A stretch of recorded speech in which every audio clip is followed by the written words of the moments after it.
오늘은 고린도전서 7장 10절로 24절 말씀을 통해서 결혼과 이혼이라는 제목으로 은혜를 나누도록 하겠습니다. 고린도전서는 고린도 교회 내 여러 가지 문제들을 하나님의 말씀으로 바로잡기 위해 쓰여진 서신입니다. 7장에는 결혼에 관한 문제를 다루고 있는데, 지난 주일에 본 것처럼 7장 전반부에는 음행의 유혹을 이겨내기 위하여 남편과 아내의 의무를 다하라고 가르치고 있고, 오늘의 본문인 7장 중반부에는 이혼 문제에 대해 권면하고 있습니다. 그 당시 헬라 사회는 이혼에 대해 너무 쉽게 생각하는 경향이 있었는데, 이혼에 해당하는 헬라어의 문자적 의미는 내다 버리다라는 뜻입니다. 그래서 여인들은 말도 안 되는 이유로 아주 간략한 절차를 통해 남편들에게 버림을 당하고 있었습니다. 자기 차례가 아닌데 말을 했다거나, 아니면 옆에 지나가는 강아지를 발로 차기만 해도 남편은 네가 그 행동을 했으니까 너는 이제 끝이야 하면은 이혼 당하는 것이었습니다. 유대인들 가운데서도 랍비 힐렐이 지도하는 힐렐 학파는 아내가 아침에 밥을 태웠다든지, 아니면 남편이 새 여자를 만났다든지 무엇이라도 충분한 이혼 사유가 된다라고 가르쳤던 것입니다.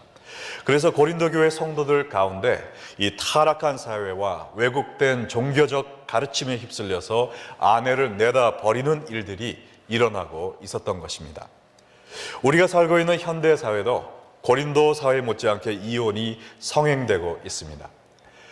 결혼할 때는 till death do us apart, 죽음이 우리를 갈라놓을 때까지 당신을 사랑하겠습니다 라는 서약을 맺지만, 성격 차이, 견해 차이, 또 돈 문제 등 수많은 이유를 대며 갈라서는 부부가 너무 많이 있는 것 같습니다. 미국에서는 현재 초혼의 41%, 재혼의 60%, 그리고 재재혼의 73%, 그래서 평균 50%의 부부들이 이혼을 하고 있는데, 이것은 매 37초마다 한 쌍이 깨지는 것을 의미하는 것입니다. 그래서 그런지 이 미국에는 이혼 전문 변호사들도 꽤 많이 있는 것 같습니다. 제가 과거 대학생 때 길거리에서 오는 미국 사람에게 전도를 한 적이 있는데, 이 사람이 예수님을 영접한 후에 나에게 복음을 소개해 주셔서 참 감사합니다 하면서 하는 말이, 여기 내 명함이 있으니까 제 도움이 필요하면 언제든지 오세요라고 얘기하는 것이었습니다. 그래서 그 명함을 보니까 뭐라고 쓰여졌냐면은 Divorce Attorney, 이혼 전문 변호사라고 써 있었어요. 그래서 제가 결혼도 하지 않은 학생에게 이혼하고 싶으면 찾아오라라는 그 소개하는 것을 보고 제가 조금 황당했던 기억도 있었습니다. 그런데 미국뿐 아니라 한국 사회도 이제 이혼에 대해서 더 이상 부끄러워하지 않는 사회가 된 것 같습니다. 언제부턴가 황혼 이혼이라는 말이 들리면서 60대, 70대, 80대에도 이혼하는 분들이 생기더니, 이제는 또 졸혼이라는 말이 유행된다고 하는데, 졸혼은 글자 그대로 결혼을 졸업하는 것을 의미한다고 합니다. 그래서 이혼은 하지 않지만 결혼관계를 졸업하고 서로 참견하지 않고 남남처럼 한 집에서 살면서 자기 하고 싶은 마음대로 사는 것, 그것이 졸혼이라는 것이에요. 이것이 일본에서 큰 인기를 끌다가 이제는 한국으로 넘어왔다고 하는데, 왜 이렇게 좋지 않은 것들이 더 빨리 유행을 타는지 모르겠습니다. 그러나 세상이 아무리 변한다 해도 하나님을 믿는 우리는 세상의 유혹을 쫓아가는 것이 아니라, 유행을 쫓아가는 것이 아니라 오직 하나님의 말씀을 따라 살아야 될 줄로 믿습니다. 이 세상에서 결혼의 의미가 아무리 퇴색된다 하여도 우리는 로마서 12장 2절 말씀처럼 이 세대를 본받지 말고 오직 말씀을 통해 마음을 새롭게 함으로 변화를 받아 결혼과 이혼에 대한 하나님의 선하시고 기뻐하시고 온전하신 뜻이 무엇인지 분별하는 여러분 되시기를 주의 이름으로 축원합니다. 고린도전서 7장은 결혼과 이혼에 대한 하나님의 뜻을 분명히 가르쳐 주고 있는데, 그 첫째로 믿는 자들의 이혼은 금물이다라고 이야기하고 있습니다. 오늘의 본문은 먼저 성도와 성도 간의 이혼에 대해서 이야기를 하고 있어요. 10절로 11절 말씀에 보면, 결혼한 자들에게 내가 명하노니 명하는 자는 내가 아니요 주시라. 여자는 남편에게서 갈리지 말고 만일 갈라섰으면 그대로 지내든지 다시 그 남편과 화하든지 하라. 남편도 아내를 버리지 말라. 사도 바울은 이 말씀이 자기 자신의 생각이 아니라 우리가 반드시 순종해야 되는 하나님의 명령이다라는 것을 강조하면서 결혼한 자들이 갈라서거나 이혼하지 말아야 될 것을 이야기했습니다. 이혼하지 말라는 이 말씀은 그저 윤리적이고 도덕적인 생활 규범이 아니라 하나님께서 성경 말씀을 통해서 명확히 선포하신 하나님의 선하시고 기쁘시고 온전하신 뜻임을 믿으시기 바랍니다. 일찍이 하나님이 남자와 여자를 창조하시고 뭐라고 말씀하셨습니까? 창세기 2장 24절에 보면 이러므로 남자가 부모를 떠나 그의 아내와 합하여 둘이 한 몸을 이룰지어다. 남자와 여자가 부모를 떠나 한 몸을 이루라 했는데 여기서 한 몸을 이루라 하는 단어가 영어로는 cleave라는 단어가 사용되었습니다. 근데 이 말은 강력 접착제로 굳게 결합시키다라는 말인 것입니다. 여러분들이 만약 종이 2장을 crazy glue를 써서 붙인다면 그리고 며칠 후에 그것을 다시 떼려고 한다면 그 종이들에게 어떤 일이 생길까요? 첫 모양대로 예쁘게 띄어질까요? 아니죠. 그 종이 2장이 다 갈기갈기 찢겨지고 마를 것입니다. 결혼도 그렇다는 것이죠. 남자와 여자가 한 몸이 되어 살다가 이혼할 때 거기에 그 둘뿐 아니라 아이들까지 많은 상처를 받게 된다는 것입니다. 그래서 예수님도 말씀하시기를 마태복음 19장 6절에 그런즉 이제 둘이 아니요 한 몸이니 그러므로 하나님이 짝지어 주신 것을 사람이 나누지 못할지니라 라고 말씀하셨습니다. 불행한 결혼 못지않게 이혼 그 자체는 그 가정에게 영구적인 상처를 남길 수 있다는 것입니다. 그러므로 믿는 자들은 이혼은 생각도 하지 말아야 됩니다. 이혼은 하나님의 뜻이 아님을 믿으시기 바랍니다. 하나님은 뭐라고까지 말씀하셨냐면 말라기 2장 16절에 보면 이스라엘의 하나님 여호와가 이르노니 나는 이혼하는 것과 옷으로 학대를 가리는 것을 미워하노라. 하나님이 미워하신다는 것이 2가지가 나와 있는데 이혼하는 것을 미워하시고 또 아내를 학대하는 것을 미워하신다라고 이야기했습니다. 이혼은 불행한 결혼의 탈출구가 아니라 또 다른 문제의 시작이라는 것입니다. 결혼 생활에 어떤 어려운 문제가 있다 하더라도 믿는 자들은 이혼을 그 해결책으로 생각해서는 안 됩니다. 라디오 설교가로 유명한 척 스윈더 목사님은 우리가 성급하게 서두르지 말아야 될 2가지가 있는데 첫 번째는 장례식이고 2번째는 이혼이다 이렇게 얘기를 했습니다. 네, 그리고 빌리 그레엄 목사님의 사모님이었던 루스 그레엄 여사에게 어느 날 기자 한 명이 사모님, 빌리 그레엄 목사님과 사시면서 혹시 이혼하고 싶은 충동을 느낀 적은 없습니까? 라고 짓궂게 물었는데요. 그때 이 사모님이 재치 있게 대답하시기를 이혼이요? 이혼은 단 한 번도 생각해 본 적이 없습니다. 그러나 살인의 충동을 느낀 적은 여러 번 있죠. 이 말이 무슨 뜻입니까? 비록 죽이고 싶을 정도로 미울 때가 있어도 이혼은 하지 말아야 된다는 것입니다. 바로 이것이 하나님이 우리의 결혼에 대한 마음, 뜻이시고 또한 우리의 자세가 되어야 될 줄로 믿습니다. 성경에 보면 예수님이 말씀하신 유일한 이혼의 정당 사유가 있는데 그것은 마태복음 19장 9절에 나온 것처럼 내가 너희에게 말하노니 누구든지 음행한 이유 외에 아내를 버리고 다른 데 장가드는 자는 간음함이니라. 남편이나 아내가 외도를 했을 때 성경은 이혼을 허용하고 있습니다. 그러나 이런 경우에도 서로 용서하고 결혼관계를 지속시킬 수 있다면 이것이 하나님이 더 기뻐하시는 길인 줄로 믿습니다. 이 말씀을 듣는 모든 분들은 어떤 어려운 일이 있다 하더라도 포기하지 말고 하나님이 짝지어 주신 것을 힘써 지키시기를 주의 이름으로 축원드립니다. 자, 오늘 본문의 2번째 부분에서 사도 바울은 신앙의 차이로 인한 이혼에 대해서 이야기를 하고 있는데 그 말씀도 결론적으로 이야기를 드리면 믿지 않는 자와의 이혼도 제거하라라는 것입니다. 고린도 교회는 둘 다 믿지 않다가 부부 중 한 명이 믿게 된 후에 신앙의 문제로 갈등을 겪던 부부들이 있었던 것 같습니다. 이런 경우에 특별히 배우자가 신앙을 버려 교회 나가지 마 이런 요구를 하게 되면 그 부부관계가 정말 힘들어질 수가 있죠. 그럼 이런 때는 우리가 어떻게 해야 되는가? 오늘 본문 12절과 13절 말씀에 보면 이런 상황에서도 이혼은 하지 말라는 것입니다. 그 나머지 사람들에게 내가 말하노니 이는 주의 명령이 아니라 만일 어떤 형제에게 믿지 아니하는 아내가 있어 남편과 함께 살기를 좋아하거든 그를 버리지 말며 어떤 여자에게 믿지 않은 남편이 있어 아내와 함께 살기를 좋아하거든 그 남편을 버리지 말라. 아무리 영적 갈등이 있어도 믿지 않는 배우자가 헤어지려고 하지만 않는다면 그 어려움을 참고 인내하며 극복하라는 것입니다. 왜냐하면 믿는 배우자를 통하여 믿지 않던 배우자가 하나님께 돌아올 수 있기 때문이라는 것이죠.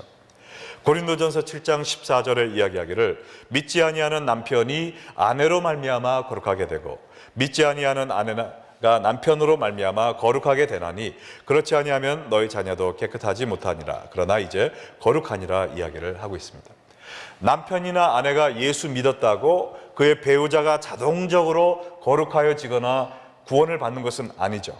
그러나 먼저 믿은 남편이나 아내가 뜨겁게 기도하고 또 그들의 변화된 삶을 보여줌으로 복음을 전할 때 그 배우자가 마음의 문을 열고 하나님께 돌아올 수 있다는 것입니다. 그러므로 여러분 가운데서도 믿지 않는 배우자와 결합해 있는 분들은 포기하지 마시고 끊임없는 기도와 본이 되는 삶을 통하여 여러분의 배우자와 온 가족이 구원받는 기쁨을 경험하시게 되기를 축원합니다. 그러나 만약 믿지 않는 배우자가 신앙의 차이를 이유로 갈라서기를 원한다면 또 여러분의 믿음을 버리도록 강요한다면 성경은 어떠한 대가를 치르더라도 우리의 믿음을 지키는 것이 더 중요하다라고 이야기를 하고 있습니다. 15절과 16절 말씀에 보면 혹 믿지 아니하는 자가 갈리거든 갈리게 하라. 형제나 자매나 이런 일에 구애될 것이 없느니라. 그러나 하나님은 화평 중에서 너희를 부르셨느니라.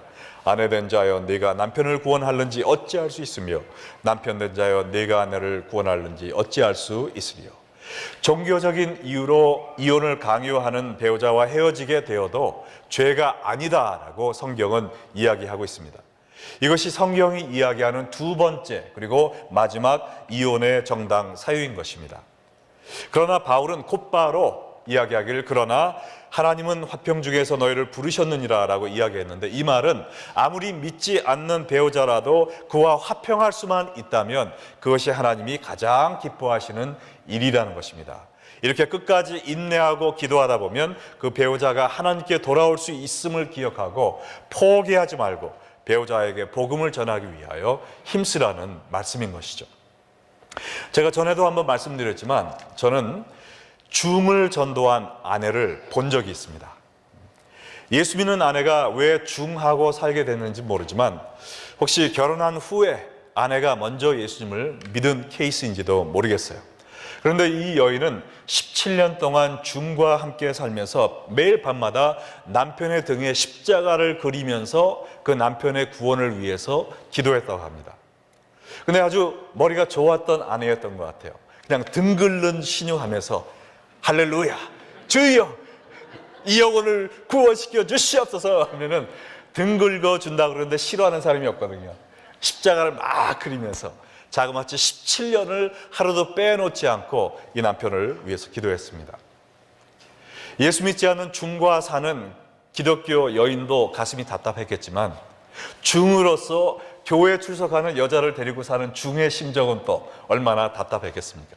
그래서 이 스님이 어느 날 부흥회 간다고 나가는 아내에게 나도 교회 같이 가겠다고 내가 오늘 가서 이 기독교가 잘못된 것을 당신한테 증명해 보임으로 말미암아 당신이 교회를 끊도록 하겠다라고 같이 따라갔어요. 그래서 그 부흥회를 갔는데 그 부흥회를 인도하시던 분의 성함이 뭐냐? 강다리 목사님, 저의 아버님이셨습니다. 그래서 3일 밤 내내 이 스님이 이 집회에 참석을 했는데 기독교의 잘못된 점을 책잡기는커녕 그의 마음속에 기독교가 참 종교일지도 모른다라는 작은 믿음의 씨앗이 떨어진 것입니다. 그래서 이분이 성경책 하나를 구입을 했어요. 그래서 절에 앉아서 성경책을 읽기 시작을 했습니다. 근데 한 번 완독을 끝냈는데 알쏭달쏭 두 번째 완독을 하니까 긴가민가 세 번째 완독을 하니까 뭔가 희미하게 보이는 것 같아요.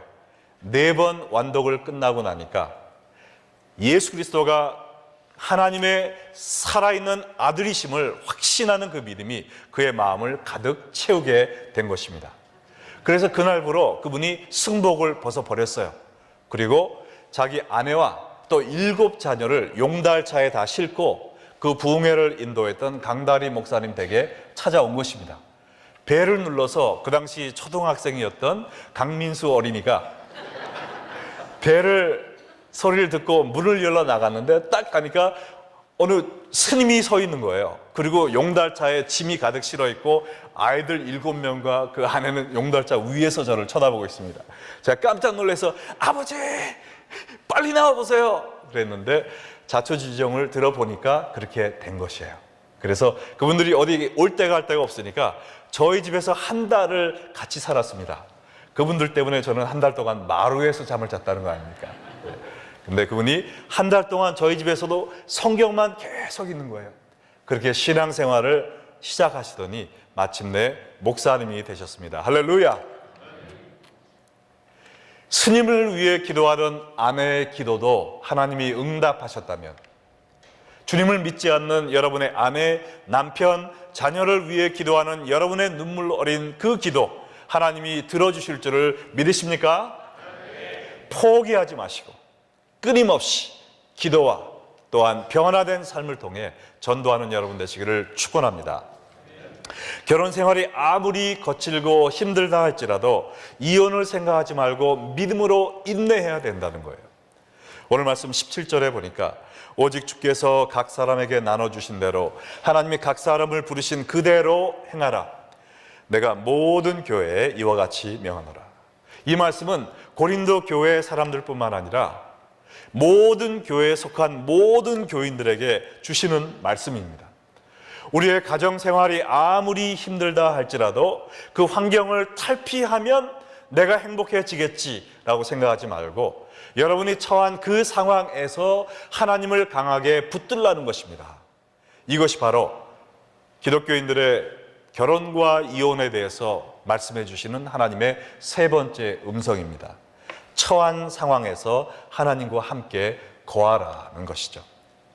사도 바울은 결혼과 이혼에 대해서 이야기하다가 갑자기 할례와 무할례에 대해서 이야기를 꺼내는데 이것은 상관없는 다른 이야기를 시작하는 것이 아니라 그것을 예로 들면서 우리 처한 상황을 피하려고 하지 말고 바로 그 자리에서 하나님을 찾으라라는 이 이야기를 계속하고 있는 것입니다. 고린도전서 7장 18절로 20절에 보니까 할례자로서 부르심을 받은 자가 있느냐 무할례자가 되지 말며 무할례자로 부르심을 받은 자가 있느냐 할례를 받지 말라. 할례 받는 것도 아무것도 아니요 할례 받지 아니하는 것도 아무것도 아니되 오직 하나님의 계명을 지킬 따름이니라. 각 사람은 부르심을 받은 그 부르심 그대로 지내라. 초대교회에서 그 당시에 구원을 받기 위해서는 할례를 받을 필요가 있느냐 없느냐라는 논쟁이 열띠게 진행 중이었는데요. 바울은 외부적으로 할례를 받고 안 받고 그게 문제가 아니라 우리의 삶 속에서 하나님을 믿고 그의 말씀을 순종하며 사는가, 이것이 진짜 문제이기 때문에 불필요한 할례를 받거나 아니면은 없이 하거나 그런 것에 신경 쓰지 말고 하나님이 부르실 때 있었던 그 상황에 그대로 남아서 오직 하나님만 굳게 붙잡아라 라고 이야기하고 있는 것입니다. 그리고 고린도 교회 내에 또 다른 쟁점 중에 하나였던 종과 주인에 대한 이야기를 꺼내면서 지금 동일한 메시지를 다시 한번 외치고 있습니다. 21절로 23절에 보면 네가 종으로 있을 때 부르심을 받았느냐 염려하지 말라. 그러나 네가 자유롭게 될 수 있거든 그것을 이용하라. 주 안에서 부르심을 받은 자는 종이라도 주께 속한 자유자요 또 그와 같이 자유인으로 있을 때 부르심을 받은 자는 그리스도의 종이니라. 너희는 값으로 사신 것이니 사람들의 종이 되지 말라. 그 당시 종이 되는 이유가 세 가지 있었는데요. 첫째는 전쟁 포로가 된 경우, 두 번째는 빚을 갚지 못한 경우, 세 번째는 종의 자식으로 태어난 경우였습니다. 그러나 어떤 경로를 통해 종이 되었던지 간에 누군가가 그 종의 값을 지불하고 사서 놓아주면 자유인이 되었고 그 종은 이제 문서상뿐 아니라 현실적으로도 더 이상 옛 주인의 노예가 아니었던 것입니다. 바울은 이 이야기를 하면서 하나님께서 죄의 종이었던 우리를 위해 값을 치르시고 우리를 자유인으로 만들어 주셨으니 이거보다 더 큰 기쁨이 어디 있냐는 것입니다. 우리가 사회적으로 자유인이든 노예이든 상관없이 우리가 죄에서 자유함 받은 이것 하나로 만족스럽지 않느냐는 것이죠. 기독교의 목적은 우리의 사회적 신분 상승이 아니라 죄에서 놓여서 하나님 앞에 참 자유를 누리는 사람이 되는 것이기 때문에 예수 믿은 후에 종이 아니고 자유인이 되기 위해서 너무나 그렇게 몸부림쓰지 말고 있던 그 환경에서 하나님을 굳게 붙잡고 주님과 함께 동행하며 살면 내가 있는 그 상황이 바로 천국으로 변한다라는 것을 이야기하고 있는 것입니다. 하나님께서는 죄의 노예 되었던 우리를 자유롭게 하기 위해서 어떤 값을 치르셨습니까? 베드로전서 1장 18절과 19절에 보니까 너희가 알거니와 너희 조상이 물려준 헛된 행실에서 대속함을 받은 것은 은이나 금같이 없어질 것으로 된 것이 아니요 오직 흠없고 점없는 어린 양 같은 그리스도의 보배로운 피로 된 것이니라. 이 세상의 돈으로 살 수 있는 은이나 금으로 우리의 값을 치르신 것이 아니라 흠없고 죄 없는 하나님의 어린 양 예수 그리스도의 보혈을 쏟아 주심으로 말미암아 우리가 죄의 손에서 노임받은 자유인이 되었는데 이것 하나로 하지 않느냐는 것입니다. 우리의 결혼 생활이 어떤 상황에 처해 있든지 간에 내가 독신이면 독신으로서 하나님께 감사하고 이 주님의 말씀을 붙잡고 순종하며 살 때 내가 독신으로서 하나님께 또 하나님을 위하여 놀라운 역사를 할 수 있다는 것입니다.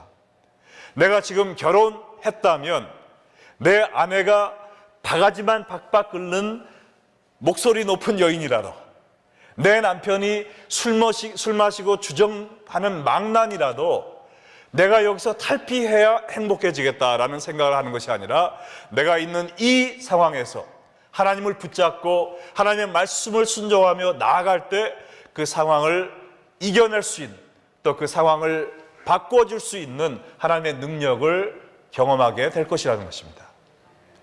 비록 우리 교우들 가운데 이 말씀을 듣는 분들 가운데 과거에 어떤 사유로 인해서든지 이혼한 분이 있다 할지라도 바로 지금 있는 그 자리에서 하나님을 붙들면 된다는 것입니다.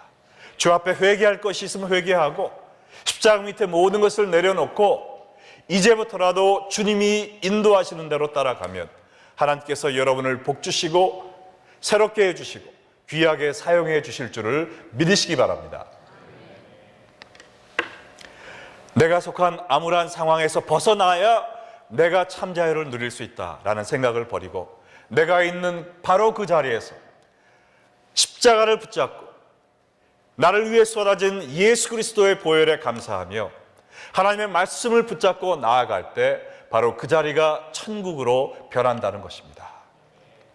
그래서 바울은 24절에 결론적으로 이야기하기를 형제들아 너희는 각각 부르심을 받은 그대로 하나님과 함께 거하라. 우리의 상황이 문제가 아니에요. 우리의 처한 처지가 문제가 아닙니다. 내가 더 좋은 직장을 가지면 더 아름다운 집에 살면 내 아이들이 조금만 노력해서 좋은 학교에 가면 우리가 행복하겠지. 그게 아니라 내가 있는 바로 그 상황, 그 처지 가운데 하나님을 더 붙잡고 하나님과 함께 거하는 그 사람이 하나님께 쓰임받는 아름다운 열매의 삶을 사는 사람이 될 것임을 믿으시기 바랍니다. 아무리 소원해진 부부의 관계라 할지라도 전혀 구제불능처럼 보이는 이미 깨어진 가정이라 할지라도 먼저 한 사람이 그 상황에서 하나님과 함께 거하는 삶을 산다면 하나님께서 회복과 치유의 역사를 일으켜 주실 것입니다.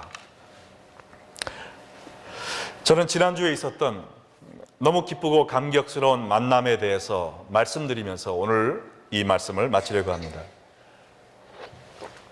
이미 당사자들에게 허락을 받고 여러분과 나누는 건데요. 저에게 나온 지 1년이 넘었지만 약 1년 전부터 정기적으로 나오기 시작한 분이 계십니다. 그분이 교회를 출석하고 예배를 드리면서 그분의 마음이 영이 회복되기 시작한 거예요. 그 남편과는 이미 10여 년 전에 별거를 시작을 했습니다. 성격 차이로 헤어졌다가 그래도 아이들 학교 졸업할 때까지는 우리가 부부로 있는 것이 좋겠다 해서 그 법적인 절차만 끝내지 않았지만 그래도 서로 하등에 아무런 관계없이 서로 타인처럼 떨어져 별거 생활을 10여 년 동안 해오던 분이었어요. 근데 우리 교회에 나오면서 제자훈련을 시작하시고 말씀을 통해 하나님의 뜻을 깨닫고 난 후에 남편과 재결합은 꿈도 꾸지 않고 생각해보지 않았던 이분의 마음에 변화가 일어나기 시작한 것입니다. 다시 쳐다보고도 싶지 않았던 남편이었지만 하나님이 원하시면 우리가 합칠 수 있다라는 믿음이 생기기 시작한 것입니다. 이것을 위해서 저한테 기도를 부탁하기 시작하셨어요. 눈물로 기도한 지 수개월, 이제 시간은 지나가고 아이들도 학교를 다 졸업을 하고 이혼 전문 변호사와 수소까지 다 밟았습니다. 이제 법원에 가서 도장만 찍으면 다 끝나는 그 순간에 하나님께서 믿음을 주신 거예요. 그래서 그 남편한테 여보, 나는 이혼 안 할 거야 라고 자신 있게 얘기를 했대요. 그 남편이 깜짝 놀랐습니다. 아니, 우리가 별거한 지가 10여 년이고 지금 이제 이혼 수석도 99%가 다 끝났는데 무슨 얘기야? 정신 나갔어? 라고 얘기하려고 생각을 했는데 이상하게 자기 혀가 움직여지질 않는데요.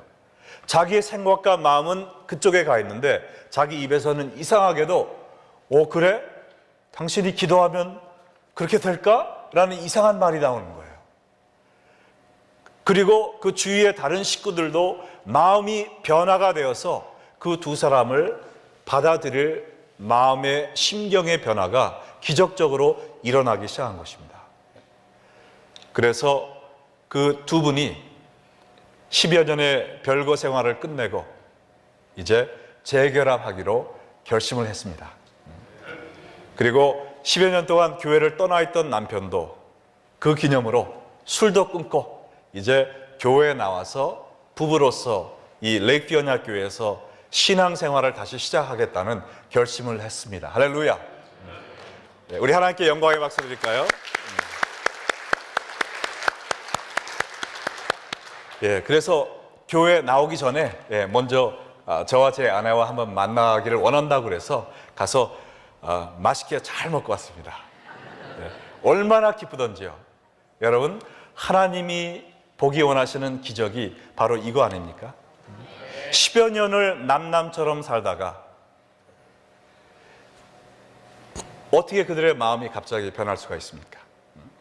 하나님의 말씀이 우리의 심령에 부딪힐 때 거기서 겸손히 주 앞에 엎드려서 주의 뜻이시면 제가 무엇이든지 순종하겠나이다. 하나님을 붙드는 이 한 여인의 기도를 들으셔서 먼저 그의 마음을 고쳐주시고 그의 남편의 마음을 고쳐주시고 온 식구들의 마음을 변화시켜 주셔서 이제 다시 아름다운 한 가정이 회복되고 그동안 울며 지내던 어린 두 딸 그 얼굴에 환한 미소가 다시 되찾아올 수 있도록 하나님께서 역사하신 것입니다.